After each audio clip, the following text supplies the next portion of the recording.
مسلم معاشروں میں جتنے ہیں خصوصاً انڈیا، پاکستان اور ممالک میں کہ ایک عید میلاد النبی منایا جاتا ہے، وہ birthday of the prophet. اور اگر آپ دیکھیں گے یہ 12 ربیع اول ہے، اور جہاں تک کہ ہمیں حدیث کی روشنی میں ہمیں یہ ثابت نہیں ہوتا ہے کہ محمد صلی اللہ علیہ وسلم نے کبھی اپنا سالگرہ بنائے، یا صحابہ نے یا تائین یا تبع تائین نے کبھی ان کا سالگرہ بنائے.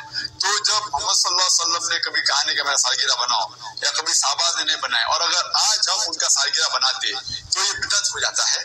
تو سالگرہ بنانے کی کوئی ضرورت نہیں ہے. ایسا کوئی اسلام ایک مذہب کے اندر نہیں ہے، قرآن میں بھی نہیں، شریعہ میں نہیں. یہ ایک ویسٹرن کلچر ہے کہ ہمیں سالگرہ بنانا چاہیے. اور یہ اللہ سبحانہ و تعالیٰ کی طرف سے کہ اگر آپ غور کریں گے 12 ربیع اول محمد صلی اللہ علیہ وسلم کا برتھ ڈے بھی ہے، اور ساتھ ساتھ ان کا انتقال بھی 12 ربیع اول میں ہوا. چلو میں آپ سے پوچھوں گا کہ 12 ربیع اول ان کا ڈیتھ اینیورسری بنا رہے ہیں، برتھ اینیورسری بنا رہے ہیں؟ اللہ سبحانہ و تعالیٰ جیسا کہتے ہیں مقرر اللہ خیر الماکرین، سورہ عمران میں سورہ نمبر 3 آیت نمبر 54 میں، کہ انہوں نے پلان کیا اور پلاٹ کیا، اللہ سبحانہ و تعالیٰ نے بھی پلان کیا، اور اللہ از دی بیسٹ آف پلان.